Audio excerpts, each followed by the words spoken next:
Halo sahabatku, apa kabar kalian hari ini? Semoga selalu dalam lindungan Tuhan ya.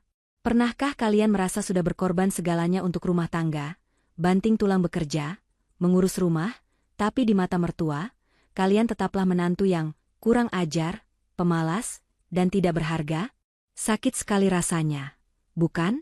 Di channel Cerita Momo kali ini, kita akan masuk ke dalam kisah hidup Lestari. Seorang istri yang kesabarannya dibalas dengan tamparan keras di pagi buta. Namun, jangan salah sangka. Lestari tidak membalas dengan makian. Ia membalas dengan cara yang jauh lebih mahal dan bermartabat, yang membuat penyesalan mertuanya datang terlambat. Tapi sebelum kita masuk ke ceritanya, yuk kita ramaikan dulu kolom komentar. Silakan tulis nama, asal kota, dan ketik kata hadir. Aku ingin menyapa sahabat-sahabat setia Cerita Momo dari Sabang sampai Merauke. Dan bagi yang baru bergabung, jangan lupa tekan tombol like, subscribe, dan nyalakan lonceng notifikasinya, agar kita bisa terus berbagi pelajaran hidup setiap harinya. Sudah siap? Tarik napas panjang, siapkan hati kalian, dan mari kita masuk. Suara alarm ponsel yang berdering nyaring memecah keheningan pukul 4 pagi di kamar itu. Dengan mata yang masih terasa berat dan tubuh yang remuk redam sisa kelelahan kemarin, Lestari memaksa dirinya untuk bangun. Ia menatap sisi tempat tidur di sebelahnya. Bagas, suaminya, masih tertidur pulas dengan selimut melilit tubuhnya, dengkuran halusnya terdengar berirama. Lestari menghela napas panjang, sebuah rutinitas harian yang bagaikan perlombaan lari tanpa garis finish baru saja dimulai. Lestari beranjak ke dapur. Langkah kakinya diseret pelan agar tidak menimbulkan suara gaduh. Sebagai seorang manajer operasional di sebuah perusahaan logistik yang cukup besar, tanggung jawab Lestari di kantor sangatlah berat. Namun, begitu ia menginjakan kaki di rumah ini, jabatannya seolah tak ada artinya. Di mata Ibu Ratih, ibu mertuanya, Lestari hanyalah seorang wanita yang menumpang hidup dan harus melayani layaknya asisten rumah tangga. Tangannya dengan cekatan memotong bawang, menyalakan kompor, dan menjerang air panas. Aroma nasi goreng mulai tercium memenuhi dapur. Belum sempat Lestari mencicipi masakannya, suara langkah kaki yang diseret terdengar mendekat. Itu Ibu Ratih. Wanita parubaya itu muncul dengan wajah masam, matanya menyapu sekeliling dapur seolah mencari kesalahan sekecil apapun yang bisa ia temukan. Jam segini baru masak nasi goreng, suara Ibu Ratih terdengar ketus, tanpa basa-basi. Kamu ini niat mengurus suami dan mertua tidak sih? Kemarin sore ibu minta dibuatkan sup ayam, kenapa pagi ini malah nasi goreng lagi? Kamu mau ibu darah tinggi makan gorengan terus? Lestari menunduk, mencoba menahan gejolak di dadanya. Maaf, Bu. Semalam Lestari pulang larut karena meeting, jadi belum sempat belanja ayam segar. Nanti pulang kerja Lestari mampir pasar ya, Bu. Alasan saja terus. Ibu Ratih mendengus kasar, lalu duduk di kursi makan sambil menopang dagu, memperhatikan gerak-gerik Lestari dengan tatapan menyelidik. Kerja, kerja, kerja. Kamu itu wanita, kodratnya di dapur. Kalaupun kerja, harusnya kamu bisa bagi waktu. Jangan jadikan kantor alasan buat menelantarkan rumah. Lihat tuh si Mita, anak tetangga sebelah, suaminya terurus, rumahnya kinclong. Tidak seperti kamu, debu di atas lemari TV saja tebalnya minta ampun. Padahal, baru 2 hari lalu Lestari membersihkan seluruh rumah di hari liburnya. Namun, di mata Ibu Ratih, tidak ada pekerjaan Lestari yang benar. Tak lama kemudian, Bagas keluar dari kamar sambil menguap lebar, rambutnya masih berantakan. Ia langsung duduk di meja makan tanpa menyapa istrinya yang sedang sibuk menuangkan teh panas. Kopi aku mana, Dek? Tanya Bagas sambil sibuk mengulir layar ponselnya, memeriksa skor pertandingan bola semalam. Sebentar ya, Mas. Ini lagi diseduh, jawab Lestari sambil meletakkan piring nasi goreng di depan Ibu Ratih dan suaminya. Bagas menyeruput kopinya tanpa menatap Lestari. Tidak ada ucapan, terima kasih. Tidak ada pertanyaan, kamu capek tidak? Atau sekadar senyuman pagi. Semuanya terasa hambar. Seolah keberadaan Lestari di sana hanya berfungsi sebagai mesin penyedia kebutuhan mereka. Mas, hari ini aku mungkin pulang agak telat lagi. Ada audit bulanan di kantor, ucap Lestari pelan sambil menyendokkan nasi ke piringnya sendiri. Ia makan dengan terburu-buru karena jarum jam sudah menunjukkan pukul 6 kurang. Perjalanan ke kantor memakan waktu 1 jam, dan ia tidak boleh terlambat. Bagas hanya mengangguk acuh tak acuh. Ya sudah. Yang penting jatah makan malam ibu sudah siap sebelum kamu pulang. Ibu Ratih menimpali dengan sinis, tuh dengar suami kamu. Jangan mentang-mentang kerja, kamu jadi lupa diri. Asal kamu tahu ya, Lestari, Bagas itu anak kesayangan ibu. Dulu dia hidup enak, dilayani seperti raja. Sejak nikah sama kamu, badannya jadi kurusan. Itu tandanya kamu tidak becus mengurus gizi suami. Lestari tersedak pelan. Kurus? Berat badan Bagas justru naik 5 kilo sejak menikah karena Lestari selalu memastikan gizi suaminya tercukupi, bahkan sering membelikan vitamin mahal dengan uang pribadinya. Namun, membantah ucapan Ibu Ratih hanya akan memicu perang dunia di pagi hari. Lestari memilih diam, menelan nasi goreng itu bersamaan dengan rasa perih di hatinya. Iya, Bu. Lestari akan usahakan lebih baik lagi, jawab Lestari lirih. Selesai makan, Lestari bergegas membereskan piring kotor. Ia mencucinya dengan cepat, menyeka meja, lalu berlari ke kamar mandi untuk bersiap-siap. Saat ia keluar dengan pakaian rapi, raut wajah lelahnya sudah ia tutupi dengan bedak tipis dan lipstik. Ia mengambil tas kerjanya dan menghampiri Ibu Ratih, serta Bagas yang kini sedang asyik menonton televisi. Mas, Bu, Lestari berangkat dulu ya. Assalamualaikum. Pamit Lestari sambil mencium tangan suaminya dan tangan mertuanya. Ibu Ratih menarik tangannya dengan cepat seolah jijik. Matanya tetap terpaku ke layar TV. Ya. Awas jangan lupa beli titipan obat ibu nanti sore. Jangan alasan lupa lagi. Iya, Bu. Pasti Lestari belikan. Lestari berjalan keluar rumah menuju halte bus. Matahari mulai meninggi, menyinari wajahnya yang menyimpan mendung. Di balik senyum profesional yang ia pasang untuk dunia luar, batin Lestari menjerit. Ia lelah. Bukan lelah karena pekerjaan kantor yang menumpuk, melainkan lelah karena apresiasi yang tak pernah kunjung datang di rumahnya sendiri. Ia merasa seperti lilin yang terus membakar diri demi menerangi orang lain, namun orang-orang itu justru mengeluh karena cahayanya kurang terang. Di dalam bus yang sesak, Lestari menatap keluar jendela. Bayangan wajah sinis Ibu Ratih dan sikap acuh tak acuh Bagas terus berputar di kepalanya. Sampai kapan ia bisa bertahan dalam situasi ini? Apakah sebuah pernikahan memang harus mengorbankan harga diri sampai sedemikian rupa? Pertanyaan itu menggantung di benaknya, menemani perjalanannya membelah kemacetan kota, menuju tempat di mana setidaknya kemampuannya masih dihargai orang lain. Siang itu di kantor, di sela-sela tumpukan dokumen yang harus diperiksa, Lestari menyempatkan diri membuka aplikasi perbankan di ponselnya. Tanggal gajian baru saja lewat 2 hari, namun saldo di rekeningnya sudah berkurang drastis. Jemarinya dengan lincah namun hati terasa berat, mulai melakukan serangkaian transaksi rutin. Pembayaran listrik rumah, tagihan air, iuran keamanan lingkungan, hingga transfer untuk cicilan motor Bagas yang bulan ini kembali menunggak. Belum lagi daftar belanjaan titipan Ibu Ratih yang panjangnya bukan main. Mulai dari vitamin impor yang harganya selangit, bahan-bahan kue untuk acara arisan ibu-ibu kompleks minggu depan, sampai permintaan gamis model terbaru yang dilihat Ibu Ratih di iklan televisi. Lestari menghela napas panjang. Gajinya sebagai manajer memang cukup besar, jauh di atas gaji Bagas yang bekerja sebagai staf administrasi biasa. Namun, ironisnya, Lestari hampir tidak pernah menikmati hasil keringatnya sendiri.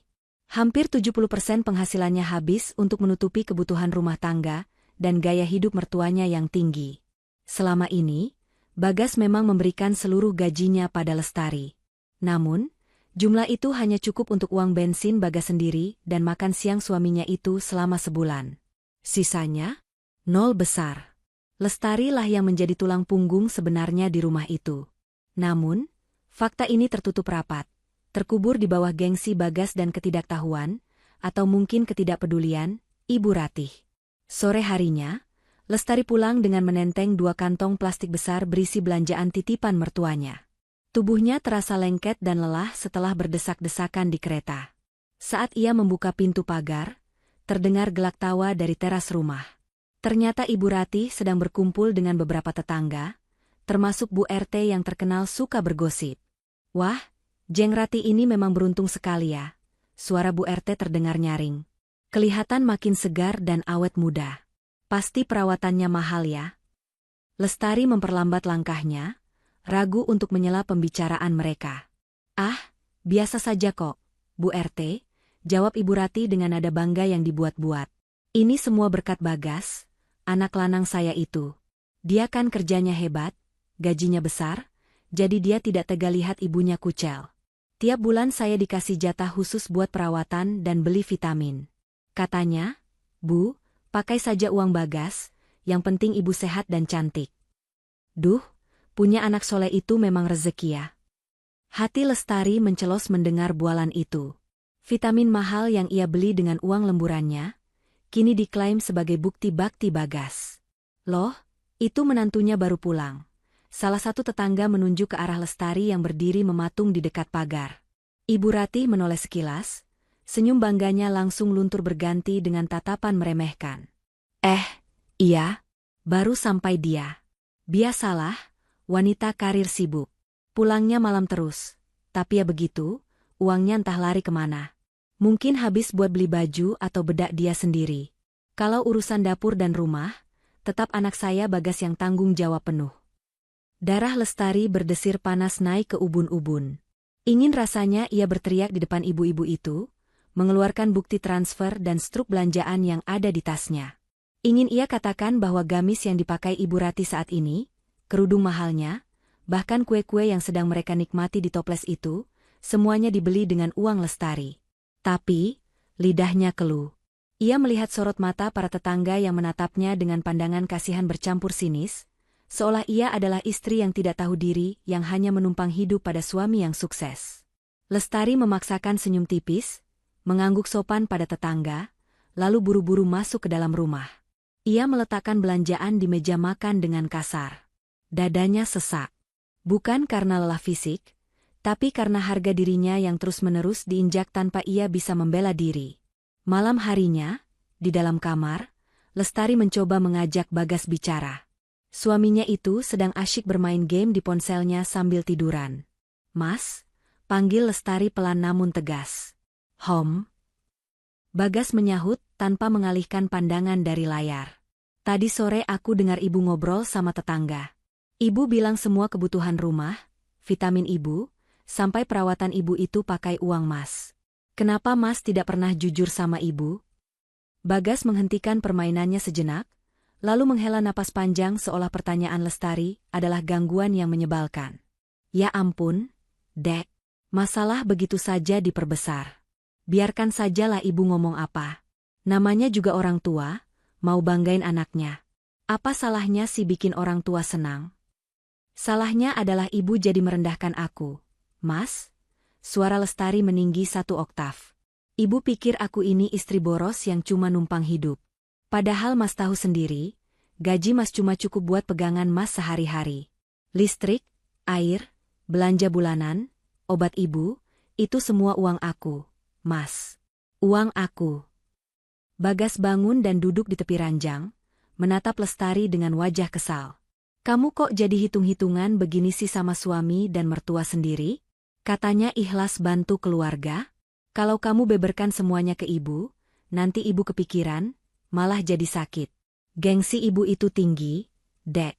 Kalau dia tahu anaknya gajinya lebih kecil dari istrinya, ibu bakal malu. Kamu mau ibu malu di depan tetangga? Jadi demi menjaga gengsi ibu dan mas, aku yang harus jadi korban? Aku yang harus rela dianggap istri tidak berguna? Air mata mulai menggenang di pelupuk mata Lestari. Sudahlah, jangan drama.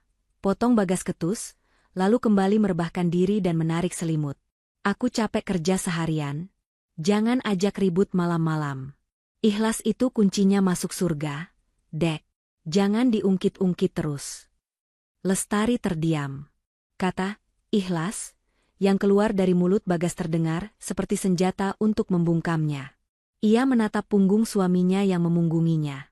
Di kamar yang dingin itu, Lestari sadar bahwa ia sedang berjuang sendirian. Pengorbanannya dianggap kewajiban. Sementara diamnya dimanfaatkan untuk memoles ego suami dan mertuanya. Malam itu, Lestari tidur dengan perasaan kosong, Sebuah lubang besar mulai menganga di hatinya, menggerus rasa cinta yang dulu pernah ada. Hari Minggu yang seharusnya menjadi waktu istirahat bagi Lestari, nyatanya tak ubahnya seperti hari kerja lainnya. Sejak pagi buta, ia sudah berkutat dengan cucian yang menumpuk dan lantai yang harus dipel. Ibu Ratih sedang duduk santai di teras sambil menyisir rambutnya, menunggu kedatangan adiknya, Tante Murni, yang berencana berkunjung hari ini. Bagi Lestari, kedatangan Tante Murni adalah mimpi buruk tersendiri.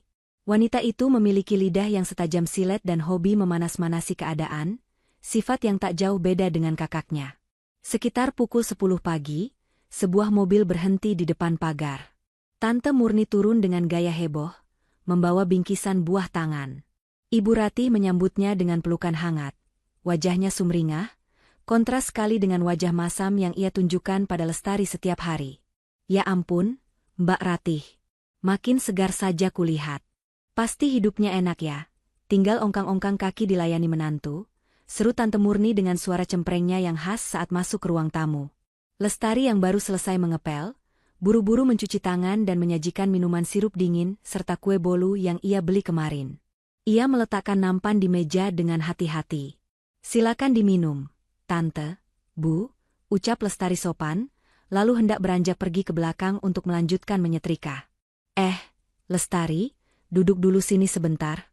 Tante mau lihat kamu, cegah Tante Murni sambil menepuk sofa di sebelahnya. Lestari menurut, duduk dengan canggung di ujung sofa. Firasatnya tidak enak. Tante Murni menatap perut Lestari, lalu menggeleng-gelengkan kepala dengan ekspresi prihatin yang dibuat-buat. Masih kosong juga, Tari? Sudah 3 tahun nikah kok belum ada tanda-tanda? Sayang lo, Bagas itu ganteng, bibit unggul. Kalau lama begini, nanti orang mikir yang mandul itu kamu, ujar Tante Murni tanpa tedeng aling-aling. Lestari tersenyum getir, mencoba tetap sopan. Belum dikasih rezeki sama Allah, Tante. Doakan saja. Makanya, jangan terlalu sibuk kerja.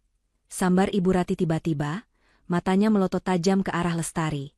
Wanita itu kalau kebanyakan mikir pekerjaan, rahimnya jadi kering. Ibu sudah bilang berkali-kali, berhenti saja kerja. Fokus urus suami. Tapi dasar keras kepala, merasa pintar sendiri, nasihat orang tua tidak pernah didengar. Bukan begitu, Bu, Lestari mencoba membela diri dengan suara lembut. Zaman sekarang kebutuhan hidup mahal. Kalau Lestari berhenti kerja, kasihan Mas Bagas kalau harus menanggung semuanya sendiri. Cicilan rumah, listrik, kebutuhan sehari-hari kan tidak sedikit. Halah, alasan, potong Ibu Ratih cepat. Kamu itu memang tidak mau kalah sama suami. Kamu pikir Bagas tidak mampu? Anakku itu mampu menghidupi 2 istri sekaligus kalau dia mau. Kamu saja yang gaya hidupnya ketinggian. Tante Murni mengangguk setuju, lalu mencondongkan tubuhnya ke arah Ibu Ratih, seolah berbisik tapi suaranya sengaja dikeraskan. Mbak, ingat tidak si Sinta? Mantan pacar Bagas waktu kuliah dulu? Kemarin aku ketemu dia di mal. Masya Allah, cantik banget sekarang. Mbak, sudah punya anak 2, gemuk-gemuk, lucu-lucu. Dia tidak kerja, fokus jadi ibu rumah tangga. Suaminya yang kerja keras, Sinta tinggal nikmati hasilnya. Kelihatan bahagia sekali. Jantung Lestari seperti berhenti berdetak mendengar nama itu. Sinta. Nama masa lalu Bagas yang sering sekali diungkit-ungkit oleh Ibu Ratih setiap kali sedang marah. Iya, Murni. Ibu juga menyesal sekali, sahut Ibu Ratih dengan nada dramatis, matanya melirik sinis ke arah Lestari. Coba dulu Bagas jadi nikah sama Sinta. Pasti sekarang rumah ini sudah ramai suara cucu.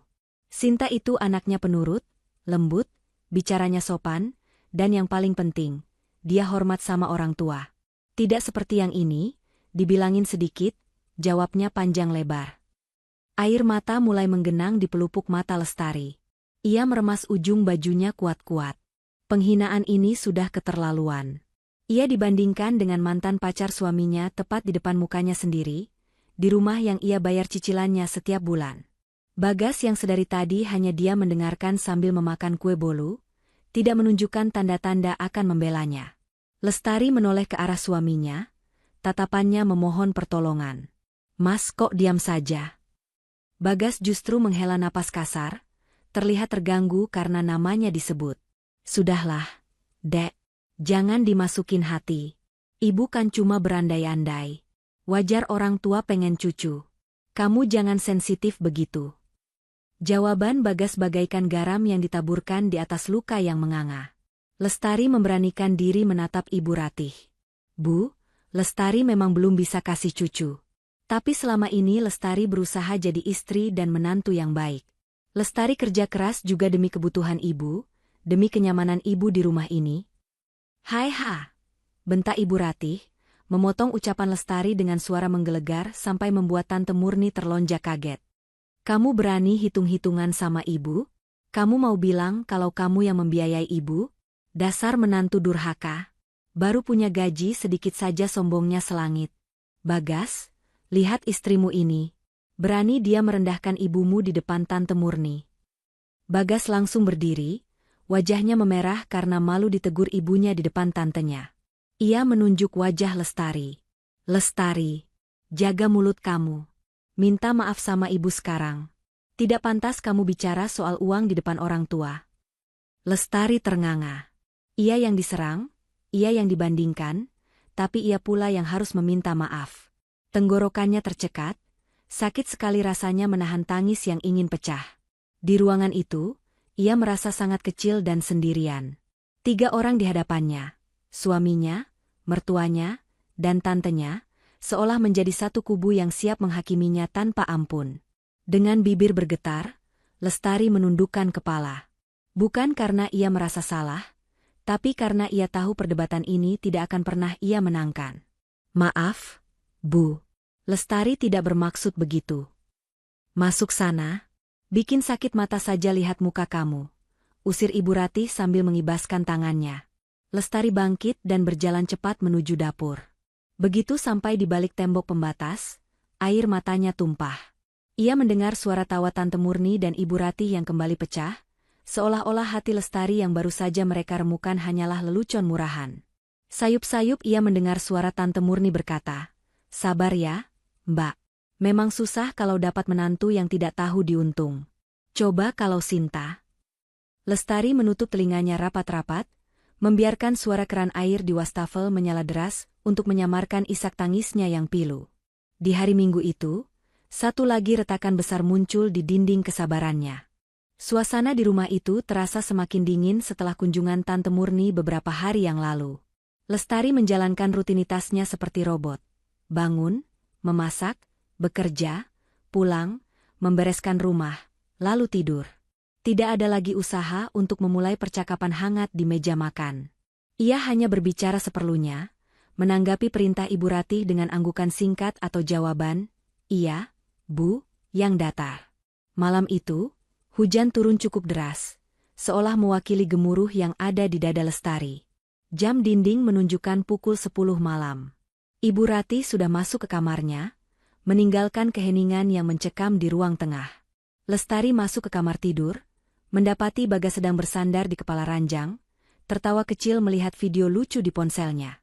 Cahaya biru dari layar ponsel menerangi wajahnya yang tampak tanpa beban, kontras sekali dengan wajah Lestari yang kusut dan lelah.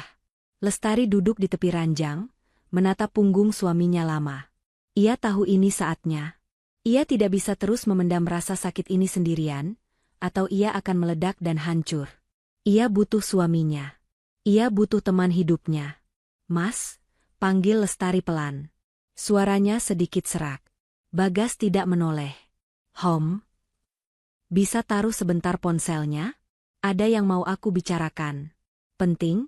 pinta Lestari, kali ini dengan nada yang lebih tegas. Bagas berdecak pelan, jelas merasa terganggu. Ia mematikan layar ponselnya dan meletakkannya di meja nakas dengan agak kasar. "Ada apa lagi sih, Dek? Ini sudah malam. Mas capek, mau tidur. Kalau mau bahas uang belanja kurang, besok pagi saja." Lestari menggeleng pelan. "Bukan soal uang. Ini soal kita, Mas. Soal aku, kamu, dan Ibu." Bagas memutar bola matanya malas, lalu melipat tangan di dada. "Ya ampun, pasti mau bahas kejadian minggu lalu kan? Soal Tante Murni? Dek, kamu itu pendendam banget ya. Masalah sepele begitu saja disimpan terus. Sepele buat Mas, tapi luka buat aku. Potong Lestari cepat, matanya mulai berkaca-kaca. Ia menatap lekat mata suaminya, mencari sisa-sisa empati di sana. Mas, aku ini istrimu. Istri sah kamu.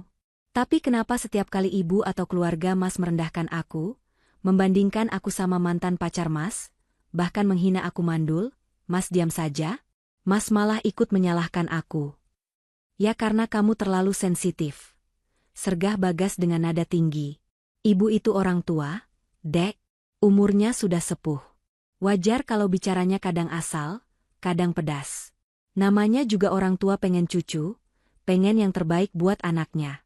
Kamu sebagai yang lebih muda harusnya ngalah, ngertiin karakter orang tua.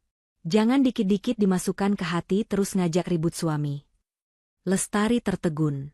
Jawaban itu lagi. Selalu, ibu sudah tua, dan kamu harus mengerti.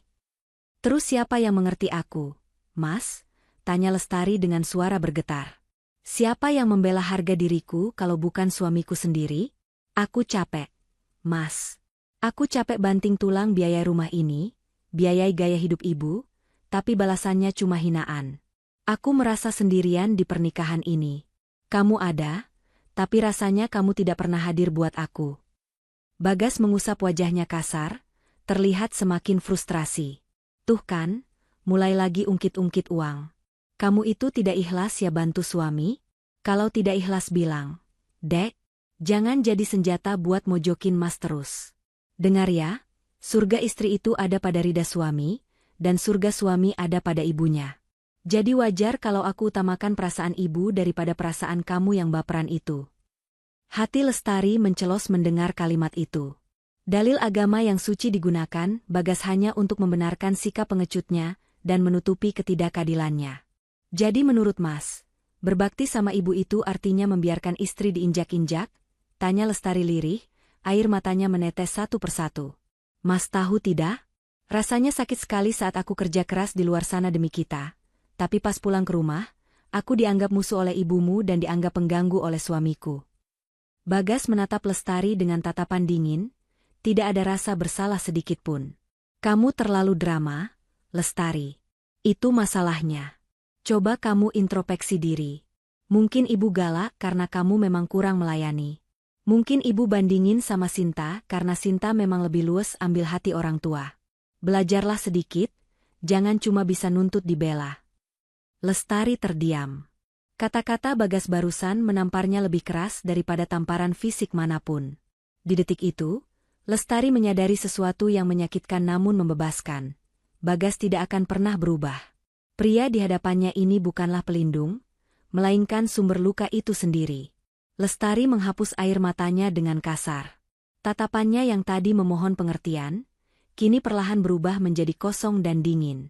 Baik, Mas, ucap Lestari datar. Terima kasih sudah menyadarkan aku. Aku paham sekarang posisi aku di mata Mas. Nah, gitu dong. Jangan diperpanjang lagi, ucap Bagas lega, mengira Lestari sudah sadar dan mau menurut. Ia kembali mengambil ponselnya dan menyalakan layar. Sudah tidur sana. Besok kamu kerjakan? Jangan lupa setrika baju kerjaku yang biru, mau dipakai besok. Lestari tidak menjawab. Ia merebahkan tubuhnya memunggungi Bagas, menarik selimut sampai sebatas dada. Matanya menatap tembok kosong di hadapannya dengan nyalang. Malam ini, komunikasi di antara mereka bukan hanya retak, tapi sudah hancur berkeping-keping. Bagas mengira ia menang dalam perdebatan ini, tanpa menyadari bahwa ia baru saja mematikan satu-satunya lentera yang masih menyala di hati istrinya. Lestari tidak lagi marah, tidak lagi sedih. Ia mulai mati rasa.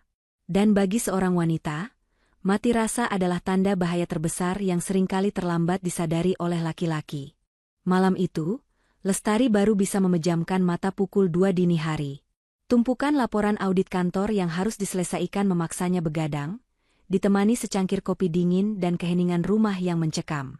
Tubuhnya rasanya remuk, otaknya seperti diperas habis-habisan. Saat ia baru merasa terlelap sejenak, alam bawah sadarnya tersentak. Sayup-sayup terdengar suara gedoran pintu yang keras, diikuti teriakan melengking yang menusuk telinga. Lestari membuka mata dengan napas memburu. Jantungnya berdegup kencang, seolah mau melompat keluar dari rongga dada. Ia melirik jam dinding. Pukul 5.15 pagi. Ia terlambat bangun 10 menit dari jadwal biasanya. Lestari, buka pintunya. Teriakan Ibu Ratih terdengar semakin keras dari balik pintu kamar. Sudah jam 5 loh, kamu masih tidur? Dasar pemalas. Cepat bangun buatkan sarapan. Bagas di sebelahnya hanya menggeliat pelan, menarik bantal menutupi telinganya, sama sekali tidak berniat bangun atau menenangkan ibunya.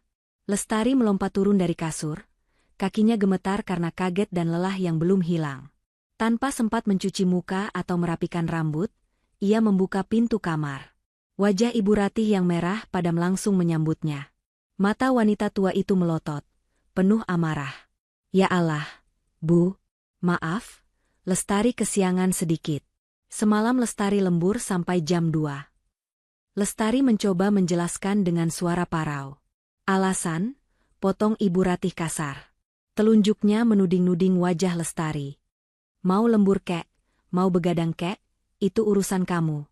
Tugas kamu itu bangun sebelum matahari terbit. Siapkan kopi, siapkan sarapan. Lihat tuh, Bagas sebentar lagi bangun, meja makan masih kosong. Istri macam apa kamu hah? Bisanya cuma enak-enakan tidur. Lestari menelan ludah yang terasa pahit. Ia tidak membantah lagi.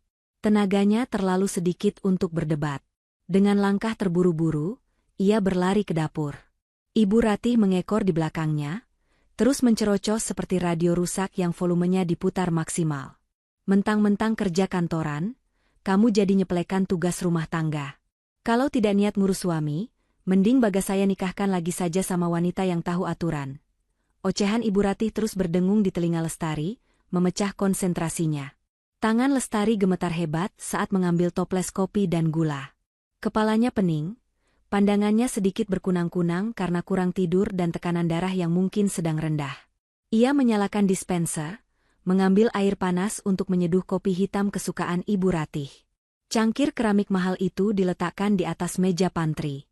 Ibu Ratih berdiri tepat di sampingnya, mengawasi dengan tatapan tajam. Yang cepat dong. Lelet banget sih jadi orang.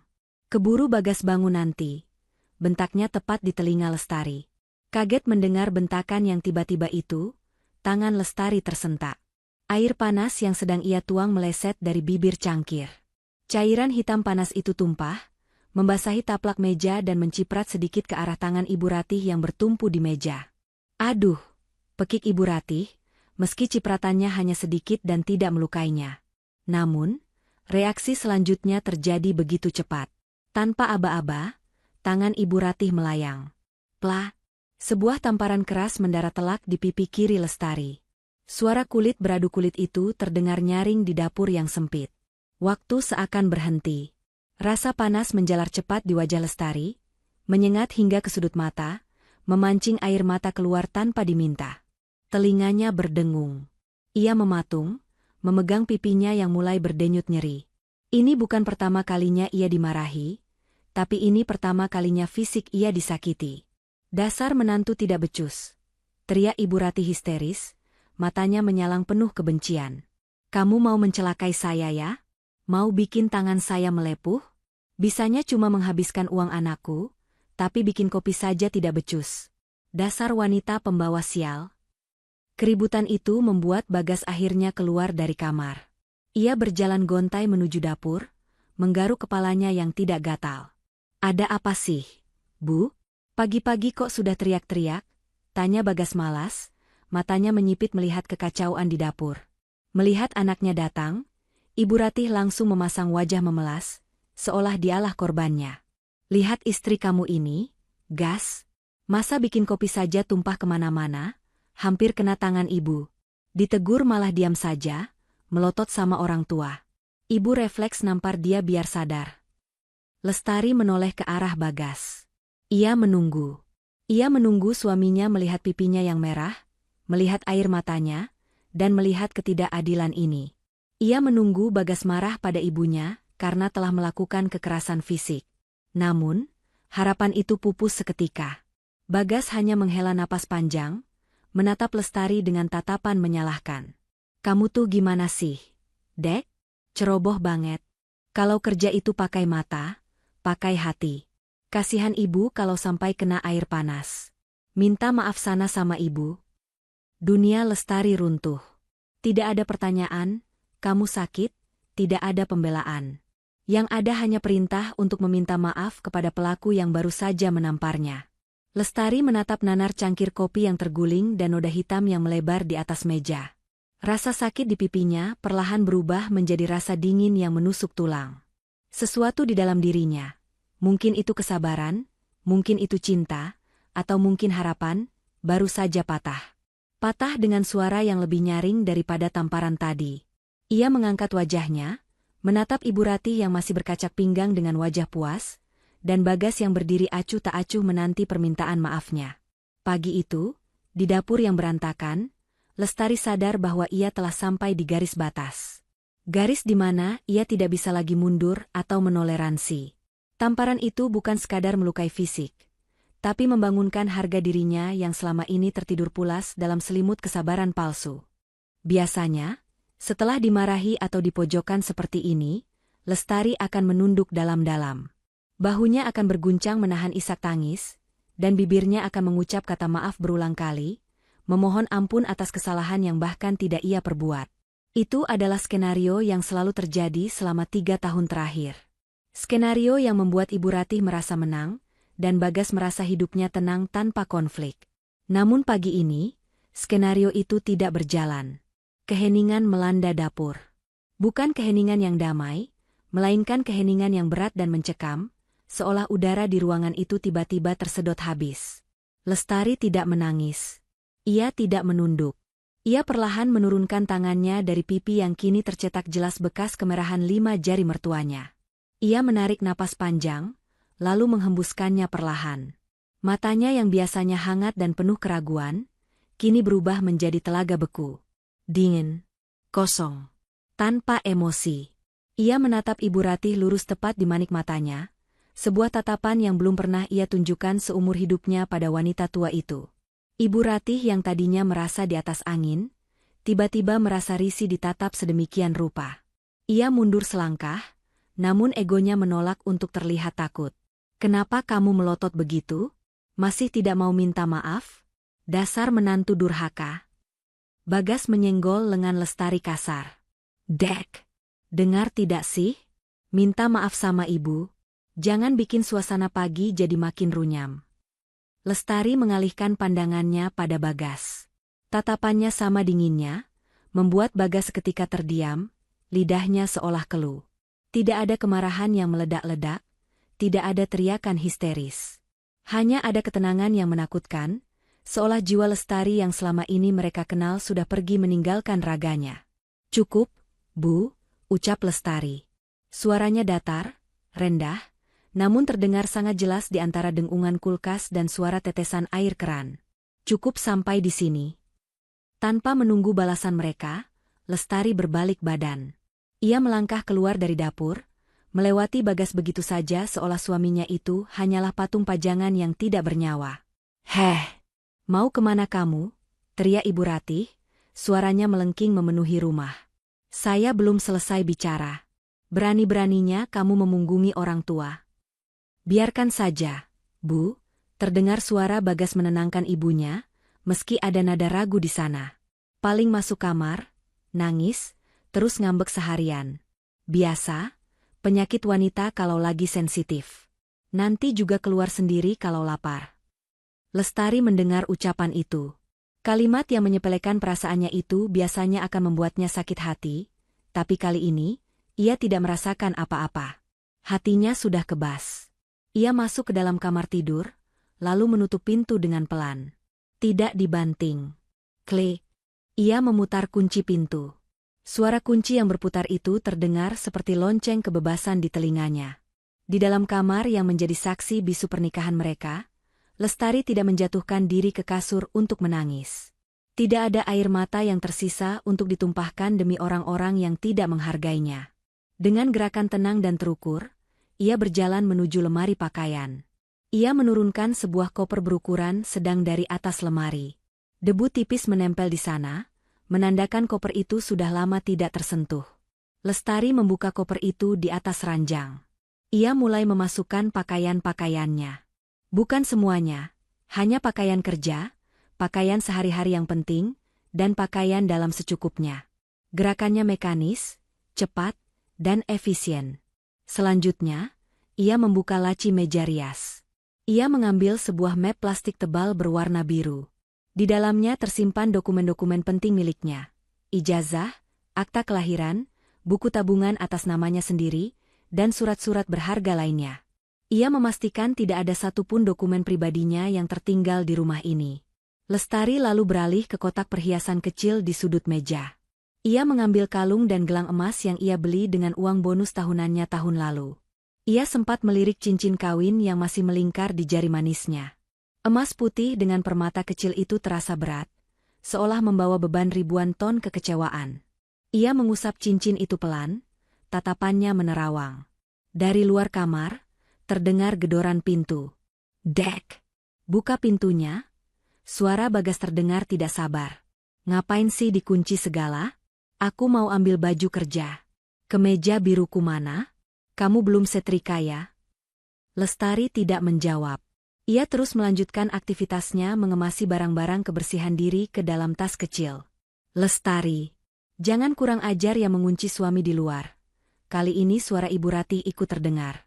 Bagas, dobrak saja pintunya. Istri macam itu harus dikasih pelajaran biar tidak tuman. Ancaman itu tidak membuat tangan Lestari gemetar. Justru, itu semakin meyakinkan hatinya bahwa keputusannya sudah benar. Rumah ini bukan rumah. Ini adalah medan perang di mana ia sendirian tanpa senjata, melawan dua orang yang seharusnya melindunginya. Lestari menutup resleting kopernya. Ia memandang sekeliling kamar itu untuk terakhir kalinya. Foto pernikahan mereka yang tergantung di dinding tampak tersenyum bahagia, sebuah kebohongan besar yang terpampang nyata. Sprei yang ia cuci minggu lalu, gorden yang ia pilih warnanya, semua jejak sentuhannya ada di ruangan ini. Namun, mulai detik ini, semua itu bukan lagi miliknya. Ia mengambil tas kerjanya, menyampirkannya di bahu, lalu menenteng koper dengan tangan kanannya. Ia berdiri di depan cermin, menatap pantulan dirinya. Ada bekas merah yang mulai membiru di pipi kirinya. Lestari menyentuhnya pelan, bukan dengan rasa sakit, tapi sebagai pengingat. Bekas luka ini adalah tanda lunasnya utang bakti yang selama ini ia paksakan. Lestari menarik napas dalam, menegakkan punggungnya. Ia siap menghadapi badai di balik pintu itu, bukan untuk bertarung, tapi untuk menerobos keluar menuju ketenangan yang selama ini ia rindukan. Ia melangkah menuju pintu, memutar kunci, dan membukanya lebar-lebar. Wajah Bagas yang merah menahan amarah dan Ibu Ratih yang bersedekap dada langsung menyambutnya. Namun, ekspresi mereka berubah menjadi bingung saat melihat koper di tangan Lestari. Keheningan kembali tercipta. Kali ini, keheningan itu membawa pesan perpisahan yang nyata. Kamu mau kemana bawa-bawa koper begitu? Bagas adalah orang pertama yang memecah keheningan. Matanya terpaku pada koper abu-abu di tangan kanan Lestari. Ada nada bingung bercampur panik dalam suaranya, namun ego laki-lakinya menahan tubuhnya untuk tidak terlihat terlalu peduli.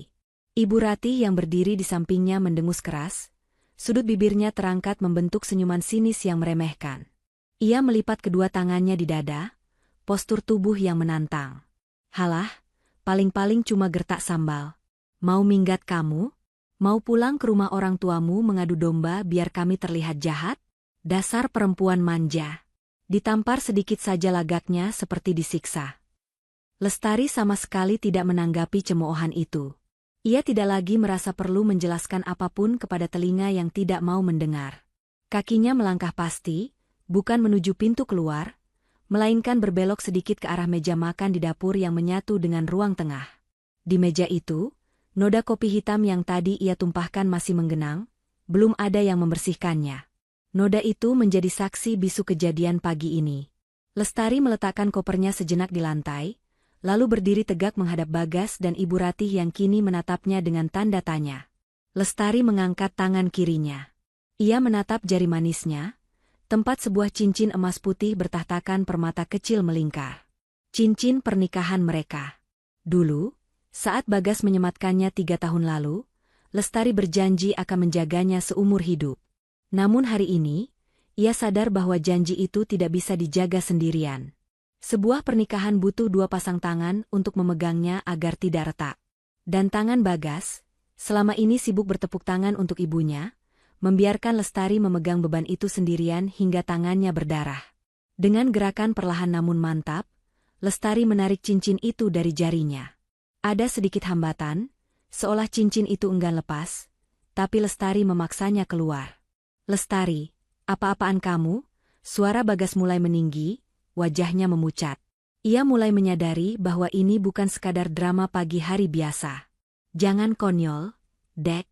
Pasang lagi cincinnya. Malu dilihat tetangga kalau kamu keluar tanpa cincin."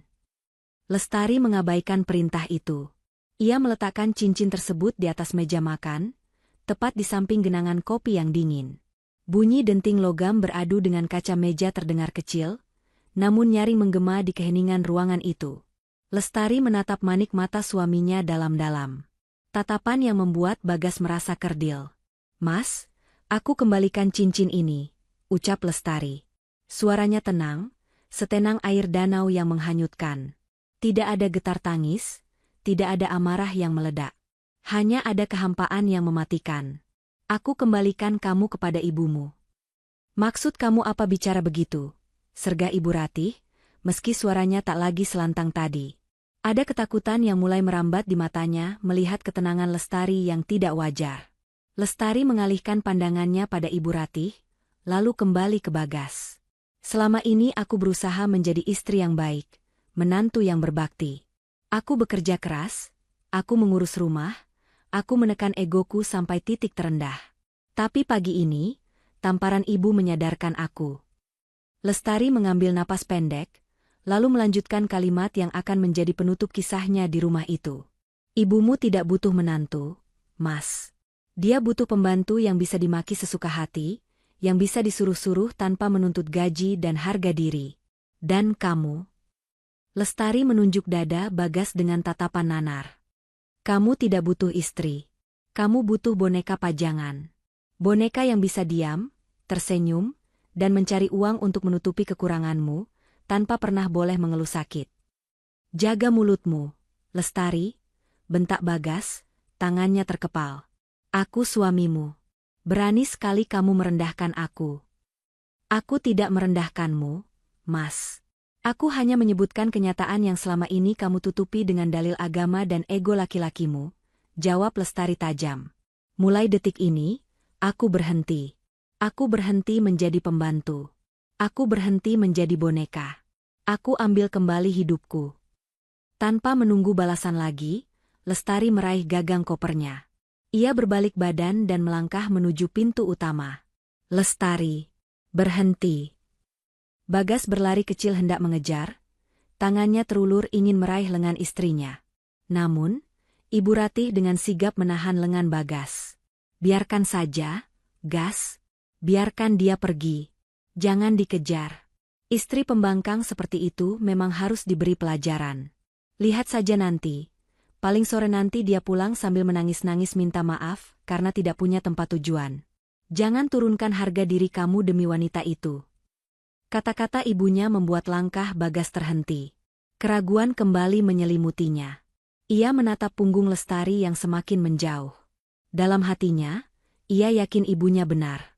Lestari tidak akan berani pergi lama-lama. Lestari terlalu mencintainya, terlalu penurut. Ini pasti hanya emosi sesaat. Lestari membuka pintu depan.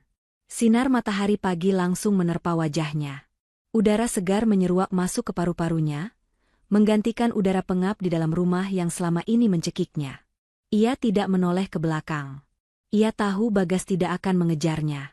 Ia tahu suaminya itu akan selalu memilih bersembunyi di balik ketiak ibunya daripada memperjuangkan istrinya. Lestari melangkah keluar pagar, menutupnya dengan pelan. Suara engsel pagar yang berkarat menjadi salam perpisahan terakhir. Ia menyeret kopernya menyusuri jalanan kompleks yang mulai ramai. Beberapa tetangga yang sedang menyapu halaman menatapnya dengan heran, Bertanya-tanya mengapa menantu Bu Ratih pergi membawa koper pagi-pagi sekali dengan wajah lebam di pipi. Namun, Lestari tidak peduli lagi dengan tatapan mereka. Ia terus berjalan. Setiap langkah yang ia ambil menjauhkannya dari rumah itu, dan anehnya, setiap langkah itu membuat beban di pundaknya terasa semakin ringan. Air mata yang sejak tadi ia tahan, kini menetes satu, jatuh membasahi pipinya. Bukan air mata kesedihan, melainkan air mata kelegaan. Di persimpangan jalan, Lestari menyetop sebuah taksi yang lewat. Ia masuk ke dalamnya, dan saat sopir taksi bertanya, "Mau kemana, Bu?" Lestari menjawab dengan senyum tipis yang penuh keyakinan. "Kemana saja, Pak, asalkan jauh dari sini." Lestari tahu tujuannya.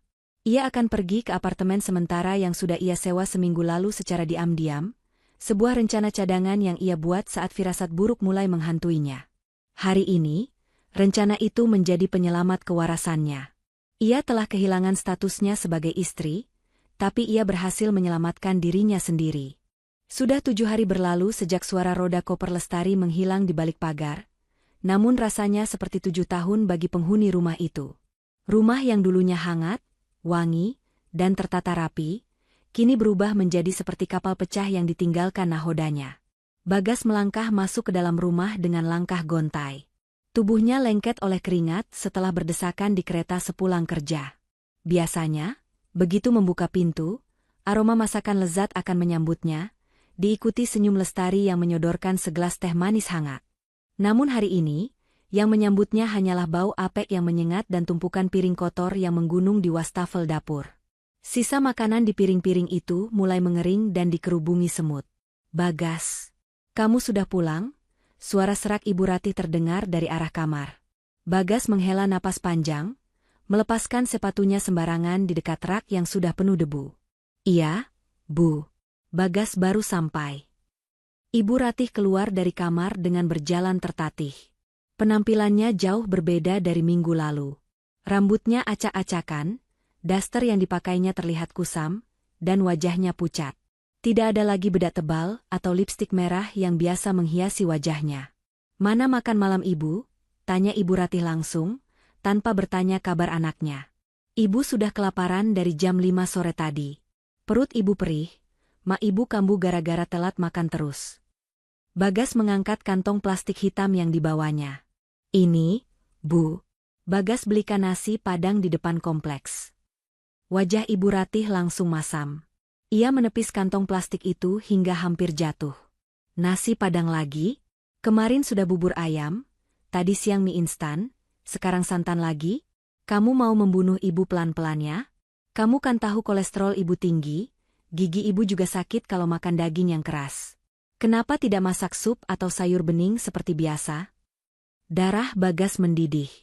Rasa lelah seharian bekerja bercampur dengan frustrasi mengurus rumah sendirian, membuat emosinya memuncak. "Ya Allah, Bu, Bagas ini kerja seharian. Pulang malam, capek. Mana sempat Bagas ke pasar beli sayur terus masak? Kalau Ibu tidak mau makan ini, ya sudah, tidak usah makan." Ibu Ratih terlonjak kaget dibentak anak kesayangannya. Matanya berkaca-kaca. Kamu membentak Ibu? Cuma gara-gara istri pembangkang itu pergi, kamu jadi berani melawan orang tua?" "Bukan begitu, Bu." Suara Bagas melemah, ia memijat pelipisnya yang berdenyut nyeri. Tapi Bagas pusing. Rumah berantakan, cucian menumpuk belum disetrika, Ibu mengeluh terus. Bagas berjalan menuju kamar mandi, berniat membersihkan diri untuk mendinginkan kepala. Namun, baru saja ia memutar keran, tidak ada air yang keluar. Hanya suara desisan angin dari pipa. Ia mencoba menyalakan saklar lampu kamar mandi, gelap. "Bu, listrik mati ya?" teriak Bagas panik. "Iya, dari tadi siang mati. Ibu mau nonton sinetron jadi tidak bisa. Kipas angin mati, Ibu kepanasan sampai sesak napas," sahut Ibu Ratih dari ruang tengah dengan nada menyalahkan. "Tokennya habis bunyi titik terus dari pagi, berisik sekali, terus mati sendiri."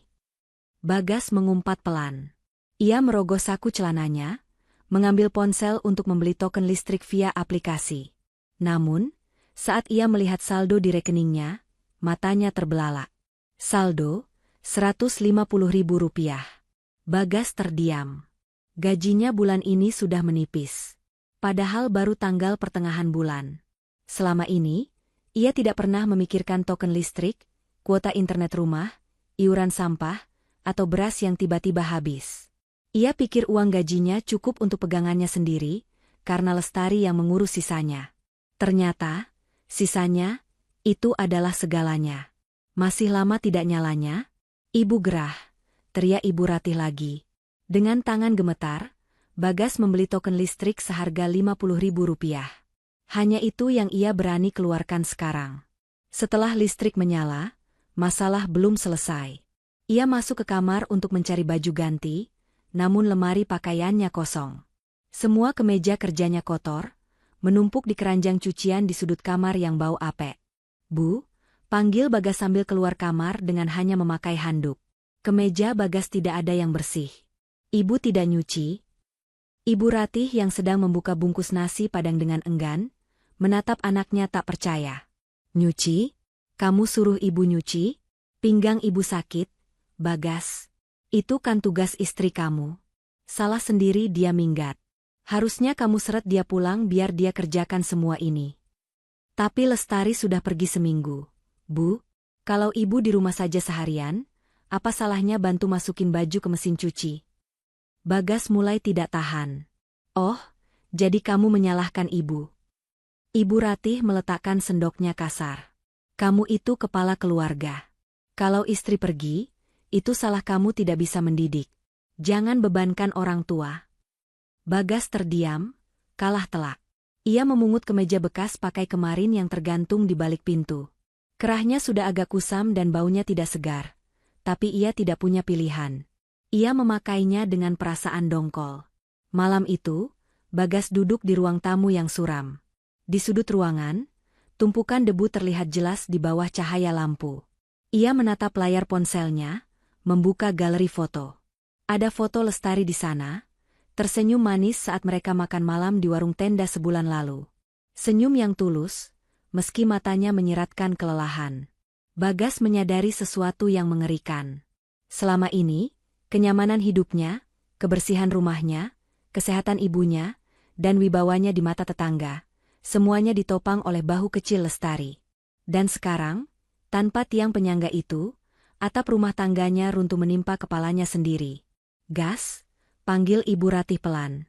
Ia sudah selesai makan, meski hanya setengah porsi. "Obat darah tinggi ibu habis. Tadi ibu cari di kotak obat kosong. Tolong belikan ke apotek sekarang ya. Kepala ibu pusing sekali." Bagas mengecek dompetnya. Uang tunainya tinggal 2 lembar 20 ribuan. Harga obat Ibu Ratih yang paten itu ratusan ribu. "Bagas tidak ada uang tunai, Bu," jawab Bagas jujur, suaranya parau. "Ya ambil di ATM dong." "Pakai uang gaji kamu," desak Ibu Ratih.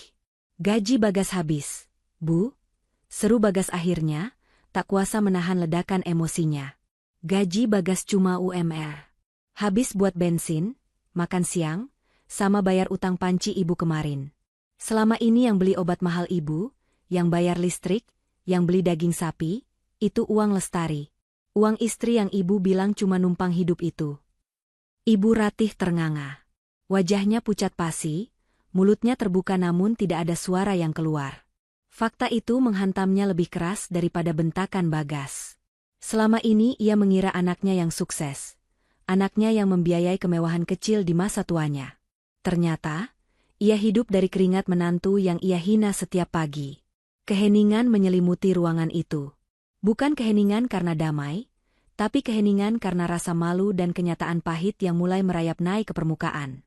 Di tengah rumah yang berantakan dan bau itu, Bagas menundukkan kepalanya dalam-dalam, menyadari betapa bodoh dan miskinnya ia tanpa kehadiran Lestari. Rumah ini bukan lagi istana.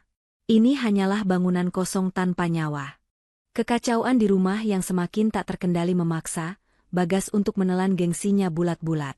Siang itu, ia nekat izin pulang lebih awal dari kantornya dengan alasan sakit, padahal tujuannya satu, menemui Lestari. Bagas tahu ia tidak bisa membiarkan keadaan ini berlarut-larut. Ibunya semakin rewel karena stok obat habis dan makanan tidak sesuai selera, sementara tagihan internet dan air mulai mengirimkan notifikasi peringatan pemutusan. Bagas memacu motornya membelah kemacetan ibu kota menuju gedung perkantoran di kawasan Segitiga Emas, tempat Lestari bekerja. Sesampainya di lobi gedung yang megah dan berpendingin udara sejuk itu, Bagas mendadak merasa kerdil. Ia melihat pantulan dirinya di dinding kaca. Kemeja kerjanya kusut karena ia setrika asal-asalan pagi tadi, wajahnya berminyak dan kusam, serta kantung mata hitam menggantung jelas di wajahnya. Ia tampak menyedihkan. Berbeda 180 derajat dengan pemandangan yang ia saksikan 10 menit kemudian. Dari arah lift, Lestari keluar bersama beberapa rekannya. Langkahnya tegap, wajahnya bersinar cerah dengan riasan minimalis namun elegan. Ia mengenakan blazer warna krem yang membalut tubuhnya dengan pas, tampak profesional dan berwibawa. Lestari sedang tertawa renyah menanggapi lelucon Winda, teman sekantornya. Tawa yang sudah lama sekali tidak Bagas dengar di rumah mereka. Ada rasa nyeri yang menjalar di dada Bagas. Istrinya terlihat bahagia. Tanpa dirinya. Lestari. Panggil Bagas setengah berteriak. Suaranya menggema di lobi yang tenang, membuat beberapa orang menoleh, termasuk satpam yang berjaga. Lestari menghentikan langkahnya. Senyum di wajahnya perlahan memudar saat melihat sosok suaminya berdiri di sana dengan napas terengah-engah. Winda, yang berdiri di samping Lestari dan tahu semua masalah rumah tangga sahabatnya, langsung memasang badan dengan tatapan waspada. Lestari memberi isyarat tangan pada Winda agar tenang. Tidak apa-apa, Win. Tunggu sebentar ya. Lestari berjalan mendekati Bagas, namun menjaga jarak aman sekitar 2 meter. Ia tidak mengulurkan tangan untuk menyalami suaminya seperti biasa. Ada apa, Mas? Kenapa kesini? Tanya Lestari. Suaranya datar, tanpa emosi. Bagas menelan ludah, mencoba merangkai kata-kata manis yang sudah ia siapkan di jalan tadi. Dek, pulang yuk. Mas jemput kamu. Sudah seminggu kamu pergi, masa marahnya belum selesai? Kasihan ibu, Dek. Ibu sakit di rumah, nyariin kamu terus. Lestari menatap Bagas lekat-lekat. Ibu nyari aku, atau nyari orang yang biasa nyuci baju dan masakin sup ayam? Bagas terdiam sejenak, gelagapan. Ya, nyari mantunya lah. Ibu memang salah kemarin nampar kamu, Mas akui itu. Mas janji, nanti kalau kamu pulang, Mas bakal tegur ibu pelan-pelan. Mas janji bakal bantuin kamu kerjaan rumah sedikit-sedikit. Yang penting kamu pulang dulu. Rumah berantakan banget. Dek, gak ada yang urus.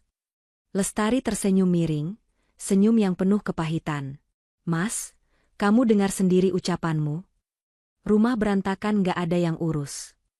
Itu alasanmu memintaku pulang? Bukan karena kamu rindu istrimu, tapi karena kamu rindu kenyamanan yang aku berikan. Bukan begitu, Lestari. Aku suami kamu. Wajar dong aku minta istri pulang ke rumah suaminya. Bagas mulai terpancing emosi karena rasa malunya terekspos di tempat umum. Kamu tega lihat suamimu kurus begini? Kamu tega biarkan ibu sakit-sakitan tanpa obat? Mas Bagas, potong Lestari tegas, matanya menatap tajam langsung ke manik mata suaminya. Obat ibu, makanan enak, baju bersih, listrik yang menyala 24 jam. Selama ini aku yang sediakan itu semua dengan uangku dan tenagaku. Sekarang, saat aku pergi, harusnya kamu sebagai laki-laki, sebagai kepala keluarga, yang ambil alih tanggung jawab itu.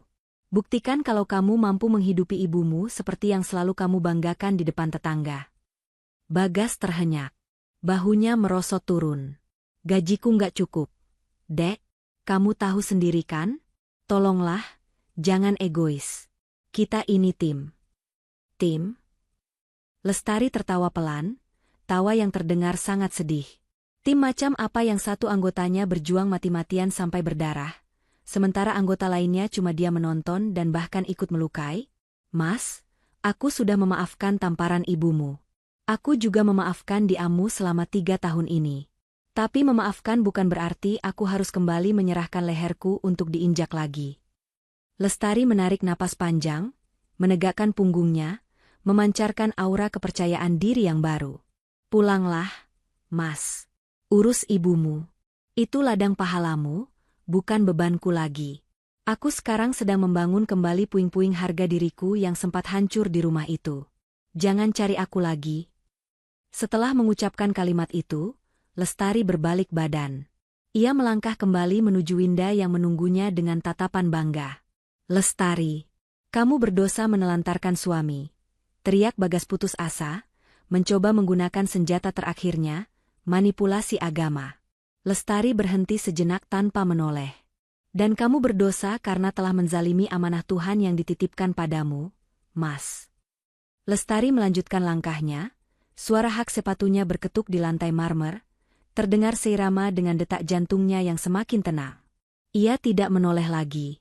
Sementara itu, Bagas berdiri mematung di tengah lobi. Orang-orang berlalu lalang di sekitarnya, tapi ia merasa benar-benar sendirian. Bayangan Ibu Ratih yang menunggu di rumah dengan segala tuntutannya, tagihan-tagihan yang menumpuk, dan rumah yang suram kini menghantuinya. Penyesalan itu datang bukan seperti ombak yang lembut, melainkan seperti tsunami yang menghantamnya telak. Memberitahunya bahwa ia baru saja kehilangan berlian paling berharga dalam hidupnya hanya karena ia terlalu sibuk menjaga batu kerikil bernama gengsi. 6 bulan telah berlalu sejak hari di mana koper abu-abu itu diseret keluar dari pagar rumah. Waktu, seperti biasa, menjadi hakim yang paling adil bagi setiap keputusan manusia.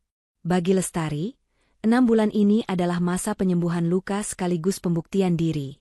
Bagi Bagas dan Ibu Ratih, ini adalah masa hukuman yang berjalan lambat dan menyiksa. Malam itu, di sebuah restoran yang terletak di lantai 20 gedung pencakar langit Jakarta, Lestari duduk menghadap jendela kaca besar. Pemandangan lampu kota yang berkelap-kelip di bawah sana, tampak seperti hamparan berlian. Lestari mengenakan gaun sederhana berwarna marun yang memancarkan aura anggun. Wajahnya segar, pipinya sedikit berisi, tanda bahwa hatinya kini jauh lebih tenang. Tidak ada lagi lingkaran hitam di bawah matanya, tidak ada lagi gurat kecemasan takut dimarahi karena terlambat pulang. Cheers untuk manajer area baru kita, seru Windariang sambil mengangkat gelas jus jeruknya. Lestari tersenyum lebar, mendentingkan gelasnya pelan. Terima kasih, Win. Kalau kamu tidak mendukungku waktu itu, mungkin aku masih terkurung di rumah itu, menangisi nasib. Kamu hebat, Tar. Kamu berani mengambil langkah yang banyak wanita takut melakukannya. Puji Winda tulus. Ngomong-ngomong, sidang putusan ceraimu sudah keluarkan minggu lalu. Lestari mengangguk mantap. Sudah. Resmi ketuk palu. Aku sekarang wanita merdeka, Win. Rasanya lega sekali. Seperti baru bisa bernapas lagi setelah tenggelam bertahun-tahun. Sementara itu, di sudut kota yang lain, suasana bertolak belakang sedang terjadi. Rumah tipe 36 yang dulu selalu wangi pewangi lantai aroma lavender itu, kini berbau apek campuran minyak angin dan debu. Ket tembok mulai mengelupas di beberapa bagian, dan rumput liar tumbuh tinggi di halaman depan.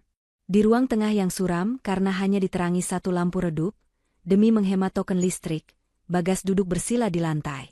Di hadapannya, terhidang semangkuk bubur instan yang sudah dingin. Bagas tampak jauh lebih tua dari usianya. Tubuhnya kurus, rambutnya agak gondrong tak terurus, dan kemeja rumahan yang dipakainya terlihat kusut. Ia meniup bubur itu pelan, lalu menyendokkannya ke mulut Ibu Ratih yang duduk terkulai di kursi goyang usang. Ayo, Bu, makan sedikit, bujuk Bagas lelah. Ibu Ratih membuka mulutnya sedikit, menerima suapan itu. Namun, baru 2 detik dikunyah, ia melepaskannya kembali ke tisu. Wajahnya meringis. Hambar. Tidak enak, keluh Ibu Ratih dengan suara parau.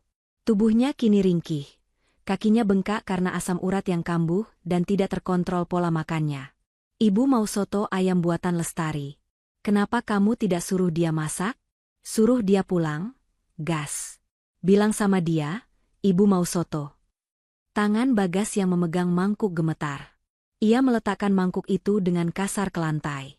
Suara benturannya membuat Ibu Ratih tersentak. Bu, tolonglah. Suara Bagas terdengar putus asa, matanya berkaca-kaca menahan tangis yang sudah di ujung pelupuk. Berhenti panggil nama Lestari. Dia tidak akan pulang. Dia bukan istri Bagas lagi. Kita sudah bercerai, Bu. Bercerai. Ibu Ratih terdiam, matanya menerawang kosong.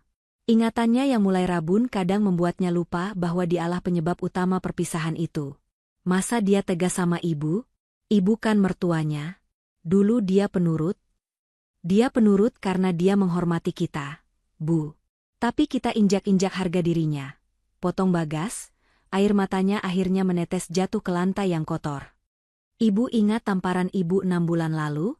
Tamparan itu yang membangunkan dia, Bu. Dan sekarang, lihat kita. Kita hidup seperti gelandangan di rumah sendiri. Gaji Bagas habis buat bayar utang ibu, buat beli obat ibu. Bagas capek, Bu.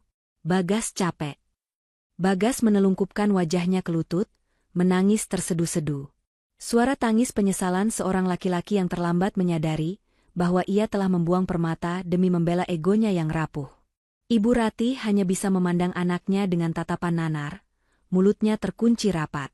Rasa bersalah kini menghantuinya, menjadi teman tidur yang mencekam setiap malam. Ia sadar, kesombongannya telah menghancurkan masa depan anaknya sendiri. Kembali ke restoran mewah itu, Lestari menatap pantulan wajahnya di kaca jendela. Ia melihat sosok wanita yang utuh. Ia teringat masa lalunya bukan dengan dendam, melainkan sebagai pelajaran berharga. Ia tidak membenci Bagas ataupun Ibu Ratih. Ia hanya kasihan. Namun, rasa kasihan itu tidak cukup kuat untuk memintanya kembali. Lestari mengambil tas tangannya, berdiri tegak, dan berjalan keluar restoran bersama Winda. Langkah kakinya ringan dan pasti. Di luar sana, angin malam menyambutnya dengan lembut. Ia menghirup udara malam dalam-dalam, merasakan sensasi kebebasan yang mengalir di setiap pembuluh darahnya. Ia pernah patah, pernah hancur, dan pernah dianggap tidak berharga. Namun malam ini, Lestari membuktikan bahwa harga diri seorang wanita tidak ditentukan oleh status pernikahannya, melainkan oleh keberaniannya untuk berkata, cukup, pada hal-hal yang menyakitinya. Ia telah menemukan kembali mahkotanya yang sempat jatuh, membersihkannya dari debu penghinaan, dan mengenakannya kembali dengan bangga. Lestari tersenyum, siap menyambut babak baru dalam hidupnya. Babak di mana ia adalah tokoh utama yang dicintai dan dihargai, terutama oleh dirinya sendiri. Pesan moral. Jangan pernah menguji kesabaran seseorang yang tulus mencintai dan mengurusmu, karena saat mereka lelah dan memutuskan untuk pergi, mereka tidak akan pernah menoleh ke belakang lagi. Harga diri adalah aset termahal yang dimiliki seorang wanita. Pertahankanlah, meski harus berjalan sendirian, karena kesendirian yang bermartabat jauh lebih baik daripada kebersamaan yang saling menyakiti.